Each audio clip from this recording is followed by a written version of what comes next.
প্রতিদিন নতুন নতুন ভালোবাসার গল্প পেতে আমাদের চ্যানেলটি সাবস্ক্রাইব করে বেল বাটনে ক্লিক করুন।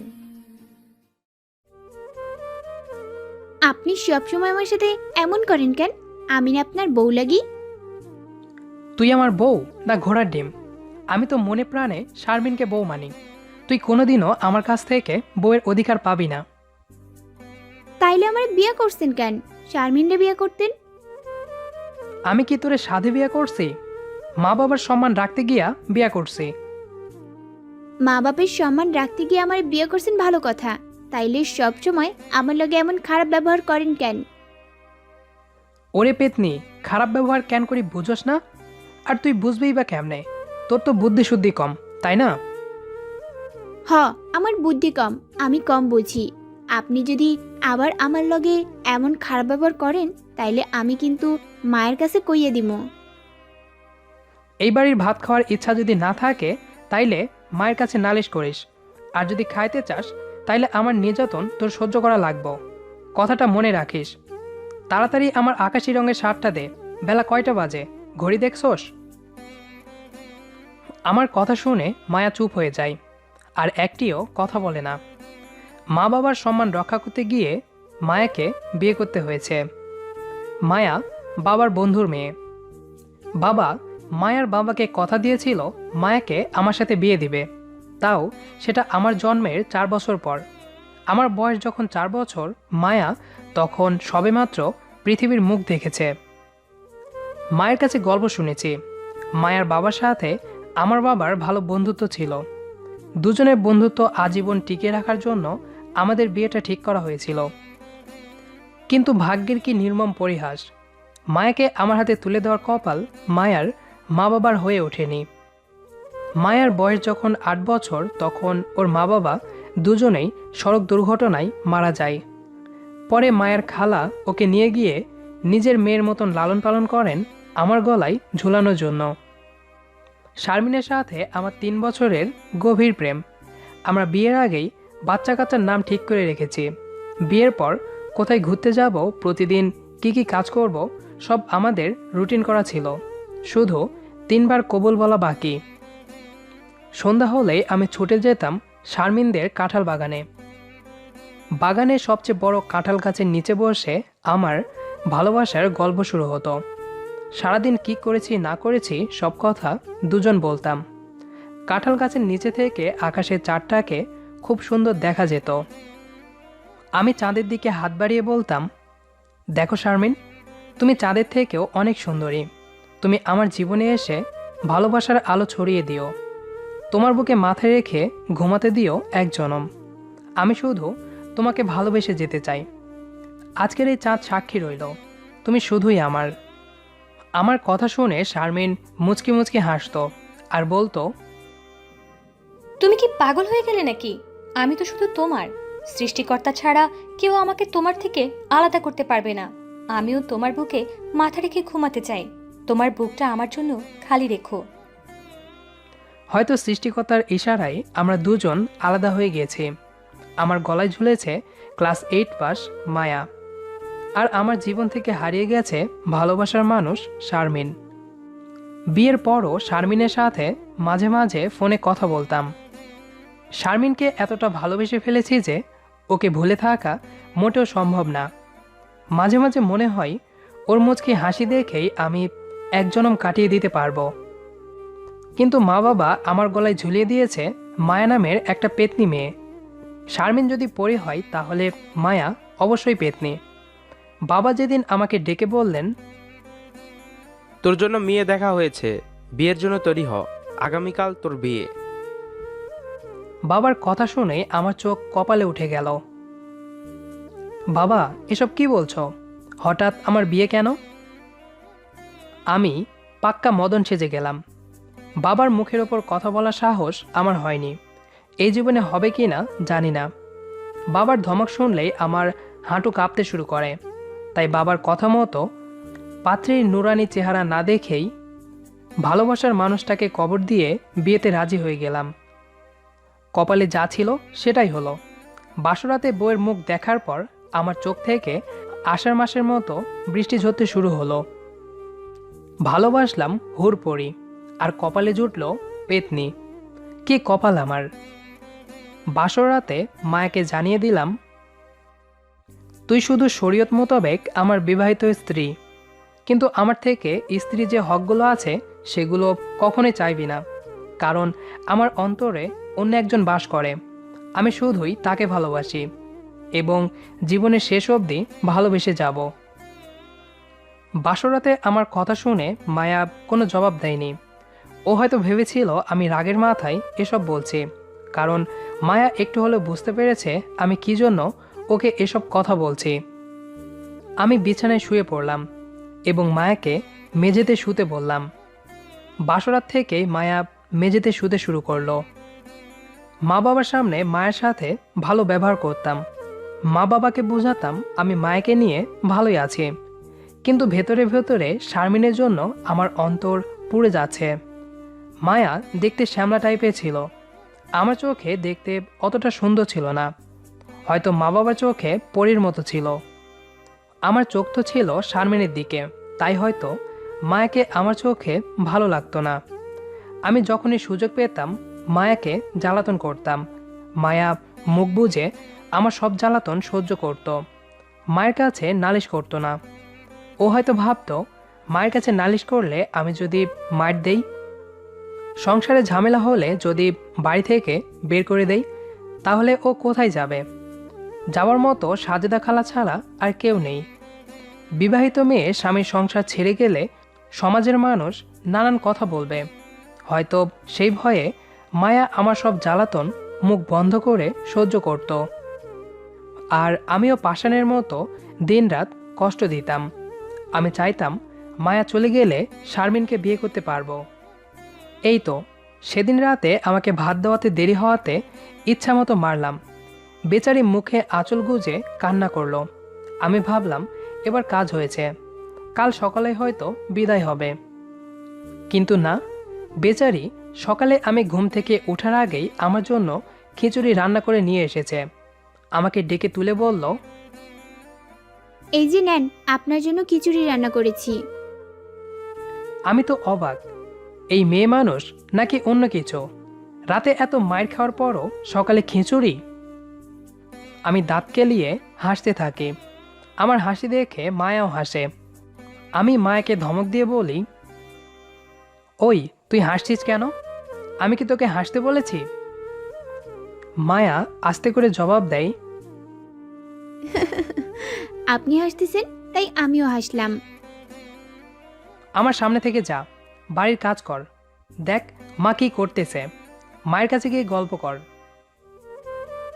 আমাদের এই ছোট্ট সংসারে কাজের অভাব ছিল না। আগে সংসারের সব কাজ মা করত, আমার বিয়ের পর সব কাজ মায়া করে। মাঝে মাঝে মায়ের মুখে শুনি, আমার পোলার একখানা বউ পাইছি, মাশাল্লাহ কামের বাহাদুর, এমন বউ সবার কপালে জুটে না। আমি মায়াকে কখনো বসে থাকতে দেখিনি, একটার পর একটা কাজ করেই যাচ্ছে। অল্প শিক্ষিত একটা মেয়ে, স্বামীর এত নির্যাতন সহ্য করার পরও সংসারের সব কাজ সেরে সবাইকে খুশি রাখার চেষ্টা করে। কারো নামে কোনো অভিযোগ নেই। শুধুমাত্র স্বামীর সংসার টিকিয়ে রাখার জন্য মায়ার এত প্রচেষ্টা। মায়া হয়তো ভাবতো আমার একদিন পরিবর্তন হবে, সেই আশাতেই আমার দেওয়া কষ্টগুলো সহ্য করেছে, হাসি মুখে মেনে নিয়েছে আমার সব গালিগালাজ। ইদানিং মায়াকে দেখি 5 ওয়াক্ত নামাজ পড়ে। আগে মাথায় চুল বেনি করত, এখন খোপা বেঁধে রাখে। সব সময় পরিষ্কার পরিচ্ছন্ন থাকে। মাঝে মাঝে আমাকেও নামাজের কথা বলে। মায়ার এমন হঠাৎ পরিবর্তন দেখে আমি অবাক হই। মেয়েটা আমাকে ওর প্রতি আকৃষ্ট করার জন্য এমনটা করছে না তো? আমার মনে তখনও শারমিনের বসবাস। আমি সুযোগ পেলেই শারমিনকে কল দিয়ে কথা বলি, মনটাকে শান্ত করি। শারমিনকে বলি আর কিছুদিন অপেক্ষা করো, আমি মায়াকে বাড়ি ছাড়ার ব্যবস্থা করছি। ওপাশ থেকে শারমিন কেঁদে ওঠে। শারমিনের কান্নার আওয়াজ আমার কানে আসে। মনে হয় আমার বুকটা ফেটে গেল। আমি নিজেকে সামলাতে পারি না। যদি পারতাম শারমিনকে আমার কলিজাটা কেটে দিতাম। দুপুরে খেতে বসেছে। মায়া আমার প্লেটে ভাত তুলে দিচ্ছে। রুই মাছ রান্না করা হয়েছে। আমি মাছের মাথা খাই না। মায়া জানার পরও আমার পাতে মাছের মাথা দিল। আমি রেগে গিয়ে মায়াকে বকা দিলাম। বেচারি হু হু করে কেঁদে উঠল। আমি ধমক দিয়ে বললাম, কিছু একটা বললেই কাঁদতে শুরু করিস, তাই না? তোর চোখের পানি সস্তা নাকি রে? তুই জানিস আমি মাছের মাথা খাই না, তারপরও কেন মাছের মাথা দিলি? মায়া কাঁদো কাঁদো কণ্ঠে বলল, আমার ভুল হয়ে গেছে, আমারে মাফ করে দেন, আর জীবনেও ভুল হইব না। তোর সব সময় ভুল হয়। যেদিন ফুলকপি রান্না করেছিলি সেখানেও লবণ বেশি দিয়েছিস। গতকাল ডিম ভাজি করেছিলি, সেখানেও লবণ বেশি হয়েছিল। আর আজ আমার পাতে মাছের মাথা। তোর কত ভুল হয় রে। মায়া জবাব দেয় না। চোখ থেকে টপ টপ করে অশ্রু পড়ছে। আমার পুরো শরীর রাগে গজগজ করছে। ইচ্ছে করছে 2-4টা ধূপধাপ মেরে দেই। তুই যেমন আমার পাতে মাছের মাথা দিয়েছিস, তেমন সব ভাত তুই খাবি। আমি রোজা রাখছি, আমি খাইতে পারবো না। ওই, তুই কিসের রোজা রাখছিস? শুক্রবারে আবার কিসের রোজা? নফল রোজা রাখছি, দয়া কইরা আপনি খান, আর জীবনেও ভুল হইব না। রাখ তোর রোজা। তুই ভাত খাবি নাকি এই বাড়ি ছাড়বি? ক। যদি এই বাড়িতে থাকার ইচ্ছা থাকে তাহলে তুই মাছের মাথা দিয়া ভাত খাবি, আর যদি না থাকার ইচ্ছা হয় খাবি না। এখন ক, কি করবি? আমি মনে মনে খুব খুশি, কারণ মায়া যদি সত্যিই রোজা রেখে থাকে তাহলে ভাত খেতে পারবে না, আর ভাত না খেলেই তো বাড়ি ছাড়া করতে পারবো। মায়া বাড়ি ছাড়লেই শারমিনকে পাবো। শারমিনকে নিয়ে শুরু করব নতুন জীবন, ভালোবাসা আর ভালোবাসা। এ কি কাণ্ড!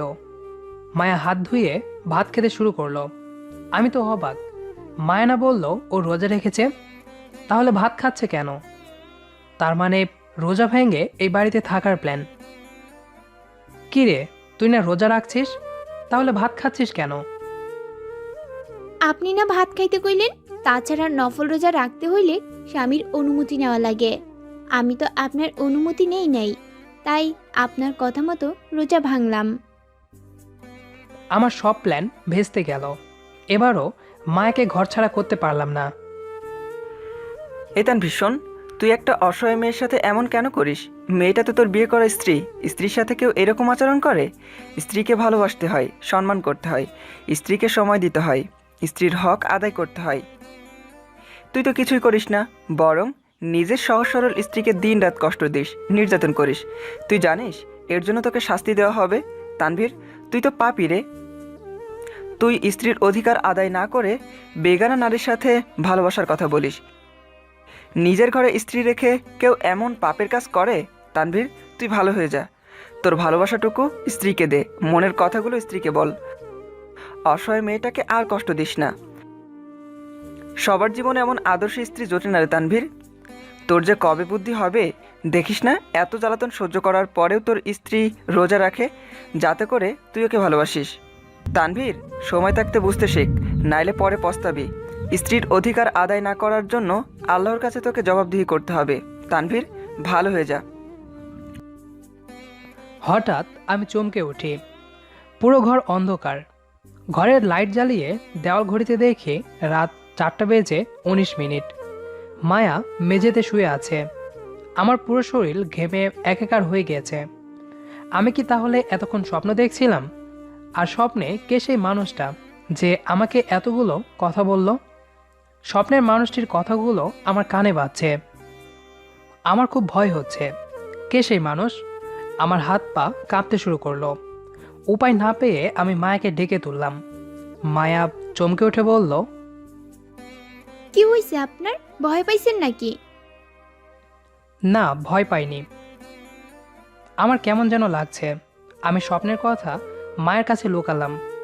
মায়া আমার পিঠে হাত দিয়ে বলল, ফ্যান চলতেছে, তারপরও আপনার শরীর ভেজা কেন? জানি না। শার্টটা একটু খোলেন, আমি আপনার জন্য ঠান্ডা পানি নিয়ে আসি। মায়া দরজা খুলে বাইরে থেকে ঠান্ডা পানি নিয়ে এলো। নিজের হাতে আমাকে পানি পান করালো। একটু পর ফজরের আজান হলো। মায়া আমাকে বলল, চলেন না, আজ দুইজনে একসাথে ফজরের নামাজ পড়ি। কেন জানি মায়ের কথাটি আমার অন্তরে গেঁথে গেল। আমি মায়াকে না করতে পারলাম না। দুজনে বাড়ি থেকে অজু করে এসে ফজরের নামাজ পড়লাম। আপনার একটা কথা কইতাম, রাখবেন? কি কথা? আপনার বুকে মাথা রাইখা ঘুমাইতে ইচ্ছা করতেছে। শুধু সকাল হওয়া পর্যন্ত ঘুমাইতে চাই, আর কোনো দিন কমু না। স্বপ্নের কথাগুলো আমার মনে নাড়া দিচ্ছিল। স্বপ্নটা দেখার পর থেকে আমি পুরো চেঞ্জ হয়ে গেলাম। মায়ের সব কথা কেন জানি আমার ভালো লাগতে শুরু করলো। মনে হলো আমি আর আগের তানভীর নেই, অনেকটা বদলে গেছি। ধুর পাগলি, শুধু আজকের জন্য কেন, আজকের পর থেকে তুমি আমার বুকে মাথা রেখে ঘুমাবে, আমাকে জড়িয়ে ধরে ঘুমাবে, তোমার যেমন করে খুশি তেমন করে আমার সাথে ঘুমাবে। আমার কথা শুনে মায়া মুখে হাত দিয়ে বলল, আপনি সত্যি কইতাছেন? আমার পাগলিটা, সত্যিই বলতেছি। আজ থেকে আমরা দুজন প্রেমিক প্রেমিকা, বুঝছো? দুজনের মধ্যে শুধু ভালোবাসা হবে।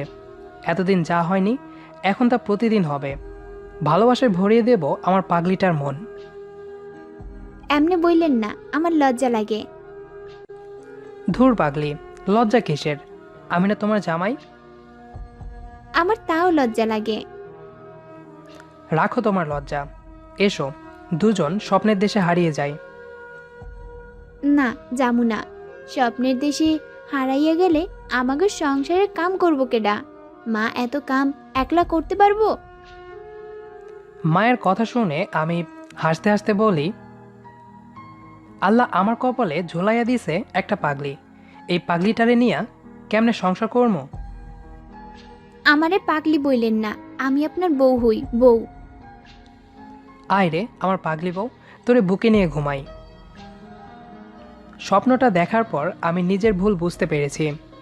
এতদিন মায়ের সাথে আমি যে আচরণ করেছি সেটা করা মোটেও ঠিক হয়নি।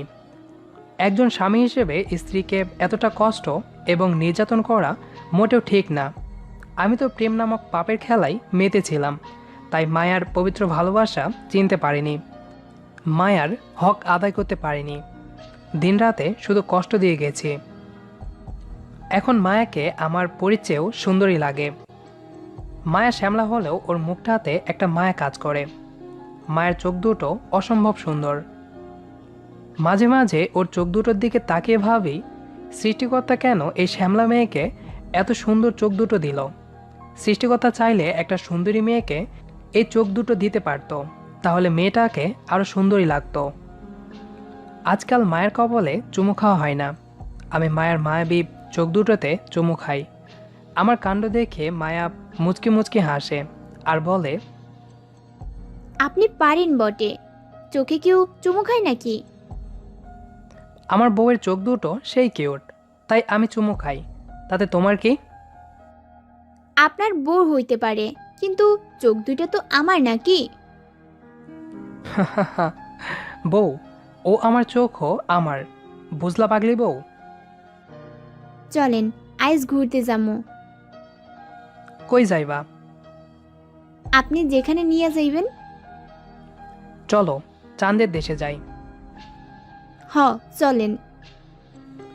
চোখ বন্ধ করো। হ, করলাম। আমি মায়াকে কোলে তুলে নিয়ে বিছানায় শুইয়ে দিয়ে বলি, এই দেখো আমরা চাঁদের দেশে আইয়া পড়ছি, তুমি এখন চোখ খোলো। মায়া চোখ খুলে দেখে বিছানায় শুয়ে আছে। এইটা আপনার চাঁদের দেশ? হ, এটাই তো চাঁদের দেশ। মায়া আমার দিকে তাকিয়ে হাসতে থাকে। আমি মায়ার মায়াবী হাসির মাঝে নিজেকে হারিয়ে ফেলি, ডুবে যাই মায়ার পবিত্র প্রেমে। সৃষ্টি করতে চাই স্বামী স্ত্রীর আরও একটি ভালোবাসার পৃথিবী, যেখানে শুধু পবিত্র ভালোবাসার বন্ধনে আবদ্ধ জুটিগুলো থাকবে। সেই পৃথিবী হবে ভালোবাসাময় সাদা গোলাপের মতো। আমাদের আজকের গল্পটি কেমন লেগেছে সেটি অবশ্যই কমেন্ট করে জানাবেন। আর নিয়মিত এরকম ভালোবাসার গল্প পেতে আমাদের চ্যানেলটি সাবস্ক্রাইব করে পাশে থাকা বেল আইকনটি অন করে দেবেন, যাতে করে আমাদের ভিডিওর সকল নোটিফিকেশান সবার আগে পৌঁছে যায় আপনার কাছে। আর আপনি যদি অলরেডি সাবস্ক্রাইব করে থাকেন তাহলে অসংখ্য ধন্যবাদ।